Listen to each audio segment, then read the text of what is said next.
Hi, welcome to my kitchen. Today I thought I would do a little bit of a video for you guys today. This is my first video, so be kind. So given the fact of what's going on with coronavirus and what have you, a lot of us can't get out to our favourite restaurants, etc. So I thought I would show you my version of my favourite Thai meal, Pad Gaprao. It's a fantastic dish, super simple to make, and I'm pretty sure that you'll love it too. So let's get cracking. Okay, so to start with, for Pad Gaprao, what I want to do is to start with a paste, and it's a very simple paste. It is simply just red chilies and garlic. So, and I'm going to pound them up in a pestle and mortar.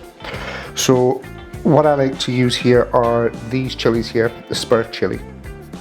I find they're really good because they give you a lot of flavour and they don't give you too much heat in this one. Okay, if you want a little bit more heat, what I would use is perhaps these finger chilies in this one. Okay, I'll give you a little bit more, but you can add as little or none at all if you want, depending on what your spice level is. Of course, add more if you like, it's entirely up to you. At the moment, all I've got left actually at home is one spur chili. Generally I would probably use two for this, but one's just fine, so I am actually going to substitute with the finger chili here. So it's going to be a little bit more spicy than normal, but I like it that way, so that's no problem. So basically you just want to rough chop your chilies. Okay, and you want to put this in seeds and all. You don't want to leave the seeds out. Okay, so just rough chop, that's absolutely fine. And then into your pestle and mortar. Okay, I'm just going to pop a little bit of the finger chili in. I'm only going to put about half in, to be fair, because I'm not feeling that brave today. So, and then what you really want to do is you want to be getting into here and just gently crush this down. Okay, you don't want to bash it too hard because it's probably going to release quite a bit of water from the chili, and if it spits back and gets in your eye, you're not going to enjoy that. It's going to be pretty sore. So just take the time and just gently press them down first, and then once you kind of get moving, you can start to bash them up a bit. Okay, so here they start to break up. It's a bit noisy, so you can just grind them right down, because you do get quite a bit of skin on here, so you really want to kind of batter it until it starts to break up. Okay, so at the moment I've got it where it's not too bad, it still needs a bit of work, okay, but at this stage what I'm going to do is I'm going to add the garlic. Now basically you want about 4 fat cloves of garlic. I'm just using up the last of what was left of the bulb in the fridge just to make it up, so it's still roughly around about 4 big cloves. Okay, so there you go, and then just gently bash them down. Okay, and you just want to batter away to that until you've got a paste. Again, just keep trying to make sure that you've got all the skins from those chilies broke up, and then you've got a paste. It doesn't have to be a completely smooth paste at all, nice and chunky, it's fine, because personally I actually like a couple of little pieces of garlic in this dish. It works out really quite nice. So, and you'll always get bigger pieces of chili still lying around, so you don't have to keep going for hours. This should only really take you a couple of minutes and it's done. And basically this part is the hardest part, the rest of it is just easy. Nice assembly job. Okay, right, so that's almost done. And personally for me, that's as good as I'm gonna go for it. Okay, that's as much as I want. So just take off the excess from here. Right, okay, so roughly that is the paste that you're left with. Okay, so, and that's fine for me. If you want it finer than that, just keep bashing away until it gets a little bit finer. Not a problem at all. Okay, right, so moving on to stage 2. And stage 2 is just the sauce. Okay, and this is way simple, it's really, really simple. So into this bowl I just have a couple of tablespoons of good oyster sauce. Okay, and to that I am going to add just 2 teaspoons of fish sauce. Now, fish sauce in this is it just makes it really, really good. Without it, it just feels as if it's missing something, so it's really important that you put that in there. However, if you really don't like fish sauce, then just leave it out. It's entirely up to yourself. So fish sauce is into there, okay. I'm also going to add 2 tablespoons of dark soy sauce into there, okay, and that's going to give it quite a lot of richness in colour, okay. And then I'm just going to pop in 2 tablespoons of light soy sauce, okay. This is a dessert spoon, so I'm just going to a little bit more, but the light soy sauce will give it just a little bit more of a saltiness to it, which is good, okay. And to here I've just got a teaspoon of sugar, okay, so I'm just going to pop that in because you want that bit of balance of sweetness along with the saltiness, okay. And then just give that a bit of a stir. Now, because I've got sugar in here, okay, I'm also just going to add a little bit of water, okay, because that should be enough. That water's roughly maybe about 4 tablespoons worth, okay. Without the water, that sugar is going to really struggle to dissolve just in the oyster sauce and soy sauce mixture because it's a bit too thick. So the water just helps that. And there's no problem with the sauce being too runny because it will actually just kind of evaporate down while it's cooking, and the meat soaks a lot of it in, so it's perfect.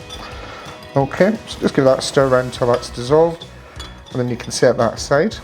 Okay, and then it's just on to stage 3 of sorting out the pork and basically putting everything together, and that's it. Okay, so on to stage 3. So I've got a wok out here, okay, and I have got 2 tablespoons of just regular vegetable oil, or sunflower oil if you want, peanut oil, any odorless oil is absolutely fine, as long as it's got a high flash point. So it's in there, the wok's cold. I haven't actually put the wok on. Ordinarily when you're making food in a wok, you want that wok hot before you start, but not in this case. So what we're going to do is we're going to take our paste of garlic and chilies, and that's going to go into the wok from cold. Okay, then you just gently want to warm this on with the gas, and just gently start to warm that through because you want all that flavour to start permeating through that oil so it carries it right the way through the dish. Okay, so we're just going to pop that on. I'm just going to turn up a wee touch just to get it started, because if you have this too high you're going to burn the garlic and it's going to go bitter and it's not going to be nice. So you do want this to be low and slow, but it literally only takes a minute, and eventually what it's going to do, it's going to fill your kitchen with an amazing smell of garlic and chilli. Right, okay, so that's starting to sizzle, so I'm turning that right down to the lowest heat. Okay, and once you get that smell going through your kitchen, garlic and chilli, you know you're ready for the next point. The next stage is just to pop your meat in. Now, I'm using minced pork for this, okay, which is a fairly traditional way of doing it, but you can also use minced chicken. Okay, it can be a little bit hard to come by, but it's absolutely fine to have yourself a couple of chicken breasts there and just chop them up, take a cleaver and just bash them down to basically mince it yourself. You can do it in a food processor, but I would say pulse it, just so it's not too smooth. You want it a little bit chunky on there, but also minced turkey would be good, which is always ready available in the supermarket. Okay, so but like I say, it's going to be pork I'm going to use on this one, because that's my favourite one. But chicken is just as well. I've done it with chicken before and I do enjoy it with chicken as well. It's just as nice. Okay, so this is just coming up to being about right. Okay, that's fine. I'll try and get a close up for this for you actually, and edit into the video for you to see this stage, and then we'll move on with getting the pork and putting the final dish together. Okay. Right, okay, so we're back and we're just about to put everything together. So I'm just going to put my paste back on to heat. Okay, just on a slightly higher heat than when I would have started, just to get it going. Okay, the kitchen smells really good, full of garlic and chilli. It's an amazing smell. It's really, really nice. So I just want this up. So I'm just actually going to crank it right up. because we need a bit of heat for when the meat goes in, because we want that to seal. Okay, so that's starting to sizzle, which is great. Just get that moving around. So the good thing is you can see what's going on there because I've moved the camera on here. So now that's coming up to heat. So before anything starts to burn, I'm just going to go in with the pork mince. Now I've got 500 grams of pork mince here. That's generally what you would need for the quantities I've given you. This will easily feed 4 people. Okay, and you want to really mix this together. Just get it moving around the wok so that the chilli and garlic gets into the mince, because that will help it stop burning. Okay, that goes in. I really just want to brown this off. So kind of just chop into it and chop it down so it becomes more bitty. You don't want it full of like stringy pieces as mince normally comes in. So as I said, this will also be really good with minced chicken or minced turkey for a much healthier option. But I like the pork one because it's a little bit more fatty, it's just a bit more flavour, but the chicken really is good too. So I haven't tried it with turkey yet, but I'll have to give that one a go. But if any of you guys try this dish out and you try it with turkey, just let me know in the comments. That'll be great. So this is starting to brown quite nicely. Okay, at this stage I'm just going to go in with some green beans. Now basically I've just chopped and tailed them and cut them into about inch pieces. You want them in. Now they're not cooked before, these are just raw. So they're going to go in here because they're basically going to cook through in here, because you really want to still have that really nice fresh crunch to them. You don't want them raw, but of course, you know, cooked but still crunchy. So put them in at this stage. I'll just give them plenty of time to start to soften up slightly. But you really don't want them soggy because that's just bad. Okay, so right, so we're still up on full heat. Okay, so the mince is basically browned. Okay, which is great. Just dropped a bit there. Right, great. Okay, so that's browned. The rest of it's obviously going to fully cook in the sauce. So what I'm going to do is I'm just going to pull this to one side so the back of that gets hot, and I'm going to go in with my sauce. Okay, so just give that a good stir around, just make sure any of that sugar, make sure it's all fully dissolved, which it is. And then in that goes into there, and then just push it in and mix it around.